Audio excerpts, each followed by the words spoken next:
Friends, तो मैं हूं आरती। संस्कृति आईएएस यूट्यूब चैनल पे आप सभी का स्वागत है। मैं हाजिर हूं एक नए विषय को लेकर के। आज हम पढ़ने वाले हैं कि कितनी गर्मी जो है एक इंसान जो है मैक्सिमम बर्दाश्त कर सकता है। एक लिमिट तक ऐसा होता है जब आपको बहुत गर्मी लगती है तो आपको पसीना आता है, लेकिन जब हम लिमिट वो क्रॉस करते हैं तो उसके बाद आपको पसीना आना बंद हो जाता है और आपकी स्किन जो है जलना शुरू हो जाती है। तो कनाडा का जो एक विश्वविद्यालय है ओटावा में, उसने जो है रिसर्च की है और कुछ बिंदुओं को जो है यहाँ पर सामने रखा है कि कोई इंसान जो है कितने टेम्परेचर तक जो है गर्मी को बर्दाश्त कर सकता है। और यहाँ पर कुछ नए खुलासे भी किए गए हैं जिसमें बताया गया है कि अब जो है इंसान की कैपेसिटी जो है गर्मी झेलने की वो कम हो गई है। गर्मी बढ़ेगी, तापमान बढ़ेगा और हमारी क्षमता जो है वो कम हो गई है। और ऐसा क्यों है, इसको भी जो है इस रिसर्च के माध्यम से जो है हम पढ़ने वाले हैं। देखिए क्या लिखा है, अत्यधिक गर्मी और मानव शरीर की सहनशीलता पर यहाँ पर शोध किया गया है कि गर्मी को बढ़ाया जा रहा था और उसमें चेक किया जा रहा था कि इंसान जो है मैक्सिमम इतना तापमान कितनी देर तक झेल सकता है। और ऐसे जो है यहाँ पर चौंकाने वाले जो एक तरीके से रिजल्ट आए हैं जो आपको परेशान कर देंगे, क्योंकि तापमान को बोला जा रहा है कि 50 डिग्री जो है पहुंचने वाला है। और जो रिसर्च की गई उसमें इंसान ने जो है 40 के बाद ही गिव अप कर दिया, 35 के बाद ही गिव अप कर दिया, क्योंकि तापमान जो है झेल ही नहीं पाए। देखो अब क्या है, इंटेंसिटी जो है बढ़ रही है। अगर बात करेंगे 50 साल पहले 40 डिग्री तापमान की इंटेंसिटी जो रही होगी, अब उसकी इंटेंसिटी जो है ज़्यादा है, जिसकी वजह से इंसान नहीं झेल सकता है। और पर्यावरणीय प्रदूषण और पर्यावरणीय प्रभाव के कारण भी जो है इंसान का शरीर पहले जितना मजबूत तो नहीं है। पहले के ज़माने में लोग जो है 100 साल, 150 साल, 200 साल का मुझे नहीं पता है, बट फिर भी हमें पता है कि लोगों की लाइफ जो है बहुत अच्छी खासी और लंबी होती थी। और आजकल हम देख रहे हैं कि युवा जनरेशन कोई 22 साल का है, 25 साल का है, 30 साल का हार्ट अटैक से मर रहा है, जो कि अपने आप में एक्सेप्शंस होते हैं। क्योंकि हमें अभी तक यही पता था कि हार्ट अटैक जैसी बीमारियां जो है वृद्धावस्था में लोगों को प्रभावित करती हैं। तो पर्यावरणीय कारण है, खान पान और जो है मतलब चीज़ें ऐसी हैं जिसकी वजह से इंसान की कैपेसिटी हर क्षेत्र में घट रही है। लेकिन हम आज पढ़ेंगे कि तापमान हम कितना झेल सकते हैं। अपने आप को तैयार रखना है, जो आने वाली गर्मी है वो बहुत खतरनाक होने वाली है। हर साल यही होता है कि पिछले 100 सालों से जो है सबसे ज़्यादा अधिक गर्म रहा है ये साल जो है 2025 भी कुछ इसी प्रकार का होने वाला है। क्योंकि अभी देखो, आपने न्यूज़ में पढ़ा होगा, हैदराबाद यूनिवर्सिटी में जो है वो हंगामा हो रहा है।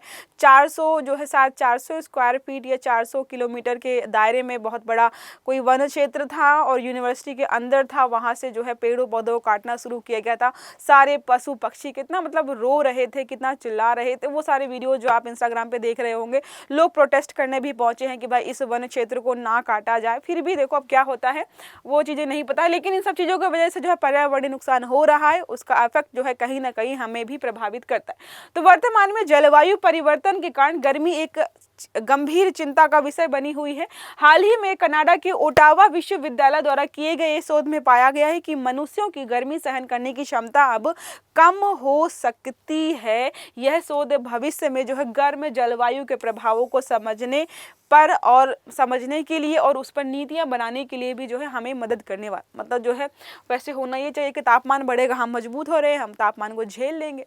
लेकिन निकल के ये आ रहा है कि तापमान तो बढ़ेगा लेकिन तुम्हारी कैपेसिटी घट रही है, तुम जल्दी ही गिव अप कर दोगे, लोग बीमार पड़ना शुरू हो जाएंगे और जो है लोगों की मौत भी हो सकती है। यहाँ पर हीट वेव वगैरह आती है तो आपने देखा होगा बहुत सारे जो है पशु पक्षी इंसान भी प्रभावित होते हैं, मौतें भी होती हैं। अब यहाँ पर शोध जो किया गया है क्या है, तो शोध में क्या है, अत्यधिक गर्मी। देखो दो चीज़ें हैं यहाँ पर, गर्मी बहुत है और ह्यूमिडिटी बहुत ज़्यादा है।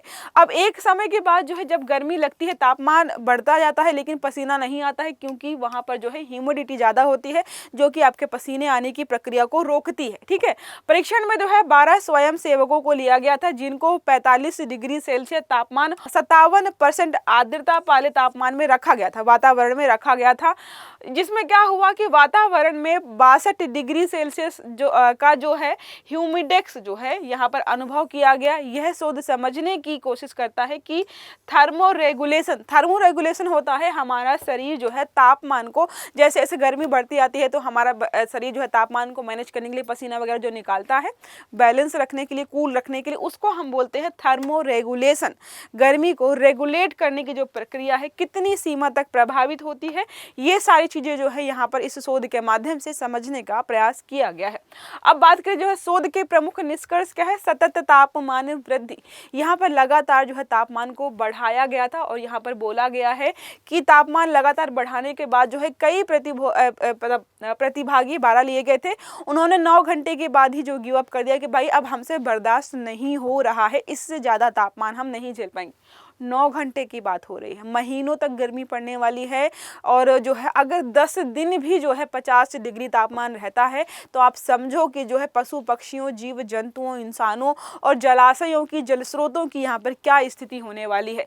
हीट स्ट्रोक का खतरा यहाँ पर बहुत रहने वाला है। अत्यधिक गर्मी में जो है लंबे समय तक रहने से शरीर का तापमान 42 डिग्री सेल्सियस तक पहुँच जाता है, जो हीट स्ट्रोक का कारण बनता है। हीट स्ट्रोक मतलब ये हो गया कि हमारा तापमान जो है बना है कि 37 डिग्री 40 डिग्री तक तापमान जब तक रहेगा हम पसीना निकालेंगे और गर्मी को बैलेंस करते रहेंगे, शरीर को ठंडा करेंगे। लेकिन जैसे ही इससे ऊपर जाता है तो पसीना आना बंद हो जाता है, स्किन जलना शुरू हो जाती है, डिहाइड्रेशन होना शुरू हो जाता है, उल्टियां आना, चक्कर आना, ये सारे आपको जो है स्ट्रोक के कारण जो है शुरू हो जाते हैं।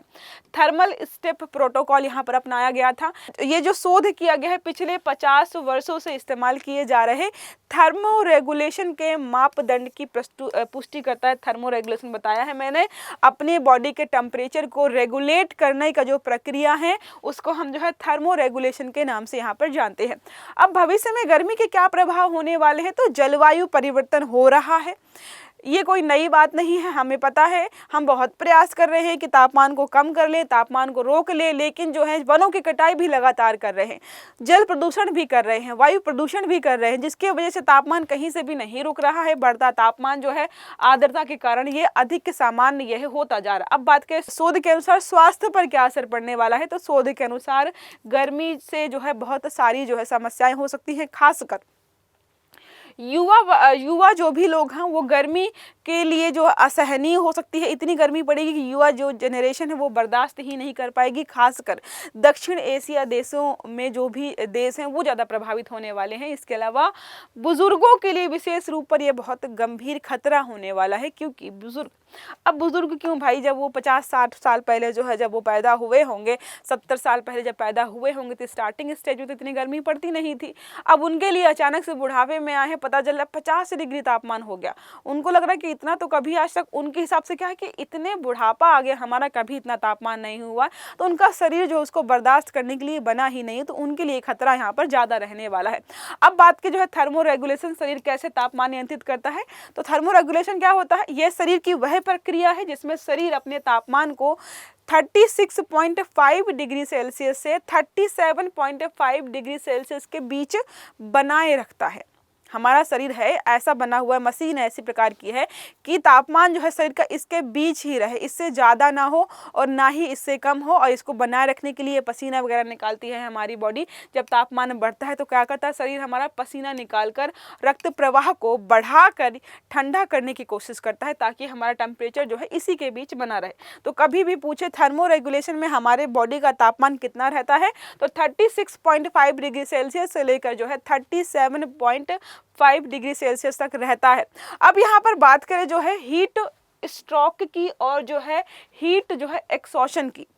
एक प्रश्न मेरा आपसे ये है कि जब हीट वेव आती है तो उसमें आपको पता है कि इतना तापमान लगातार इतने दिनों तक रहना चाहिए, तो आपको बताना है कितना तापमान, ठीक है, और कितने दिनों तक रहता है, तो हम जो है उसको हीट वेव के नाम से जो है जानते हैं। ये प्रश्न मेरा आपके लिए है, आपको कमेंट बॉक्स में बताना है कि मैम जो है फला तापमान अगर जो है 10 दिन 12 दिन 15 दिन तक लगातार रहता है तो हम उसको काउंट करेंगे कि इस इलाके में जो है हीट वेव है। अब बात करते हैं हीट एक्सॉशन की। तो क्या है, शरीर जो है पसीने के जरिए खुद को ठंडा रखता है या हल्का रूप है, ठीक है। लक्षण क्या हो सकते हैं, अगर जो है बहुत ज़्यादा समस्या वर्स्ट हो जाएगी तो कमजोरी होगी, चक्कर आना, सिर दर्द होना, मांसपेशियों में ऐंठन शुरू हो जाएगी। हीट स्ट्रोक क्या होता है, शरीर का तापमान 40 डिग्री सेल्सियस से ऊपर चला जाता है और पसीना आना बंद हो जाता है। जाहिर सी बात है, तापमान जब बहुत ज़्यादा ऊपर चला जाएगा शरीर हमारा जो है टेम्परेचर को मेंटेन नहीं कर पाएगा और पसीना आना बंद हो जाएगा, तो इससे क्या होगा, त्वचा जो है गर्म हो जाएगी। जाहिर सी बात है, हमारी बॉडी का टेम्परेचर बढ़ेगा, सूखी हो जाएगी, भ्रम उत्पन्न होगा, बेहोशी, अंगों का फेल होना यहाँ पर शुरू हो जाएगा। हमारे ऑर्गन फेलियर यहाँ पर स्टार्ट हो जाएंगी अगर टेम्परेचर हमारी बॉडी का 40 डिग्री सेल्सियस से ऊपर चला गया। तो ये 2 प्रकार की समस्याएं हैं जो यहाँ पर होंगी ही होंगी। अब गर्मी से बचने के उपाय क्या हो सकते हैं? पसीना और वाष्पीकरण। आप कोशिश करें कि आपकी बॉडी जो है पसीना निकालती रहे ताकि जो आपके जो शरीर है वो ठंडा रहे। गर्मी सहने की अधिकतम सीमा की बात करें तो शोध के अनुसार 35 डिग्री सेल्सियस वेट बल्ब तापमान जो है के बाद मनुष्यों के लिए अधिकतम सहनीय सीमा है। इसके बाद जो है थोड़ा समस्या होना उत्पन्न हो जाती है। जलवायु परिवर्तन और मानव स्वास्थ्य की बात करें कि जो ये चीज़ें होंगी तो हमारा जो है मानव जो हम मतलब मानव वो कैसे प्रभावित होगा और जलवायु कैसे प्रभावित होने वाली। तो ग्लोबल वार्मिंग के कारण ग्रीन हाउस गैस इफेक्ट जो है लगातार बढ़ ही रहा है। पृथ्वी का औसत तापमान भी इसके कारण बढ़ रहा है। डिहाइड्रेशन होगा, सर दर्द होगा, चक्कर आएंगे, हम लू वगैरह चलेगी यहाँ पर तो शरीर का तापमान नियंत्रण नहीं कर पाएंगे। किडनी डिजीज वगैरह जो है अत्यधिक पसीने से शरीर के इलेक्ट्रोलाइट्स प्रभावित होते हैं जिससे किडनी पर भी असर पड़ेगा। ये सारी समस्याएं हो जाएंगी। अब जो है कृषि पर क्या प्रभाव पड़ेगा? जाहिर सी बात है ज़्यादा गर्मी पड़ेगी तो फसलें वगैरह सूखेंगी या फिर जो उत्पादन जो भी हमारा है वो प्रभावित होगा। तो हमारा जो खाद्य सुरक्षा वाला इलाका है वो भी इससे प्रभावित होगा। जल स्रोत वगैरह जो भी नदी, झील, तालाब वगैरह है वो सूखना शुरू कर देंगे। पर्यावरण में बात करें तो जंगलों में आग लगने की घटनाएं जो है हमें ज़्यादा देखने को मिलेंगी जिससे जैव विविधता पर भी जो है खतरा उत्पन्न हो सकता है। कैलिफोर्निया की आग के बारे में पढ़ा होगा, मतलब अरबों डॉलर्स की संपत्ति वहाँ पर खाक हो गई है। उसके अलावा जंगलों का इलाका तो जो है सब जलकर नष्ट हो ही गया है। अब वहाँ पर जो है आग लगने का एक कारण ये था कि जो है इस बार वर्षा नहीं हुई थी और तापमान बढ़ा हुआ था जिसकी वजह से जंगल जो है ज़्यादा सूखे हुए थे और थोड़ी सी चीज़ वहाँ पर कहीं पर भी आग लगी और उसने पूरे कैलिफोर्निया को जलाकर मतलब कितना नुकसान हुआ हमने ऑलरेडी देखा। अब गर्मी का प्रभाव जो है किन पर ज़्यादा पड़ता है? हमने देखा है बच्चे ज़्यादा प्रभावित होते हैं। एक रिपोर्ट आई थी सामने जिसमें बताया गया था कि जो है अफ्रीकन बच्चे और साथ में जो है एशिया के बहुत सारे बच्चे ऐसे हैं जो कि गर्मी की वजह से स्कूल नहीं जा पाए या गर्मी की वजह से बीमार हुए तो उनका प्रदर्शन जो है पढ़ाई में खराब हो। तो बच्चे इससे ज़्यादा प्रभावित होते हैं। बुजुर्ग भी हमने देखे हैं, अभी पढ़ा था कि जब भी ये तापमान बढ़ेगा जैसे जैसे बुजुर्गों के लिए ज़्यादा खतरा रहने वाला है। मजदूर और किसान, देखो तापमान 50 पहुंच जाए, 60 पहुंच जाए, जो बिजनेसमैन है, करोड़पति है, उसके पास एसी वाली गाड़ी है, एसी वाला घर है, एसी वाला दफ्तर है, उसको बहुत समस्या नहीं होगी। कई बार जो हमने इंस्टाग्राम पे ऐसे रील देखे हैं कि बस स्टॉप पे जो है लोग यहाँ पर वेट कर रहे हैं कि जाकर जो है साइट पर काम करेंगे। ठीक है, उनकी मान लो मजदूरी दिहाड़ी जो भी है 500 रुपये जो है पर आवर्स के हिसाब से या डेली के हिसाब से, सॉरी एक दिन के हिसाब से होती है। तो लगभग जो है मतलब अगर हम काउंट करें तो उतनी ही सैलरी पाई जाती है जितना एक कॉर्पोरेट ऑफिस में जाने वाला व्यक्ति जो है एक महीने में पाता है।